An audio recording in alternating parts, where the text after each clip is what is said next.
Pizza లొట్టలేసుకుంటూ తింటున్నారా? తయారీ చూస్తే డోకు రావాల్సిందే. తెలంగాణలోని పిజ్జా హౌస్లపై అధికారులు ఆకస్మిక దాడులు నిర్వహించారు. రాష్ట్ర వ్యాప్తంగా మొత్తం 55 పిజ్జా హౌస్ల్లో ఫుడ్ సేఫ్టీ అధికారులు తనిఖీలు చేశారు. 18 పిజ్జా హట్ అవుట్లెట్లు, 16 డోమినస్, 21 ఇతర సెంటర్లలో తనిఖీలు నిర్వహించారు. ఇక హైదరాబాద్ మహానగరంతో పాటు వరంగల్, నిజామాబాద్, నల్గొండ, మహబూబ్ నగర్ ఉమ్మడి జిల్లాల్లోనూ తనిఖీలు చేపట్టారు.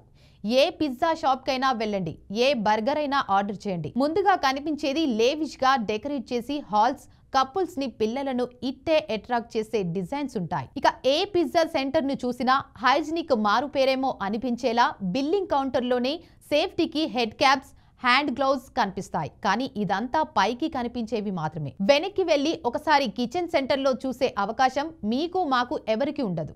ఈ మధ్యకాలంలో ఫుడ్ సేఫ్టీపై ఫోకస్ పెట్టిన అధికారులు ఆ ప్రయత్నం చేశారు. పైకి లగ్జరీగా కనిపించే పిజ్జా సెంటర్ల లోపల ఎలా ఉంటుందో చూద్దామని రైజ్ చేశారు. చాలా పాష్ గా కనిపించే పిజ్జా సెంటర్ల లోపల మెటీరియల్ అంతా గలీజే అన్న విషయం వాళ్ళకి క్లారిటీ వచ్చింది. పిజ్జా హాట్ అయితే ఏంటి, డోమినోస్ అయితే ఏంటి, ఇతర ఏ షాప్ అయితే ఏంటి, అన్ని చోట్ల ఒకటే సీన్. ఫ్రీజర్లు కాస్ట్లీగా ఉన్నాయి, కానీ వాటిల్లో ప్రిజర్వ్ చేసిన మెటీరియల్ అంతా ఎక్స్పైరీ అయిపోయినవి.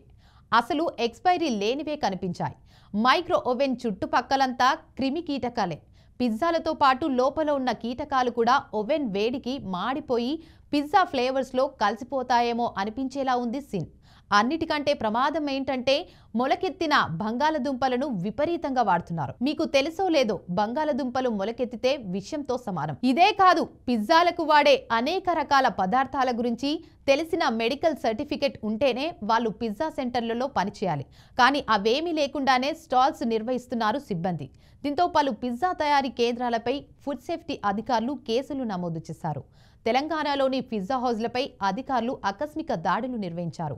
ఇక రాష్ట్ర వ్యాప్తంగా మొత్తం 55 పిజ్జా హౌస్ల్లో ఫుడ్ సేఫ్టీ అధికారులు తనిఖీలు చేశారు. 18 పిజ్జా హట్ అవుట్లెట్లు, 16 డోమినస్, 21 ఇతర సెంటర్లలో తనిఖీలు నిర్వహించారు. హైదరాబాద్ మహానగరంతో పాటు వరంగల్, నిజామాబాద్, నల్గొండ, మహబూబ్ నగర్ ఉమ్మడి జిల్లాలోనూ తనిఖీలు చేపట్టారు. ఎక్కడా మచ్చుకైనా కనిపించని ఫుడ్ సేఫ్టీ నిబంధనలు, కాలం చెల్లిన సాస్లు వాడుతున్నట్లు అధికారులు గుర్తించారు.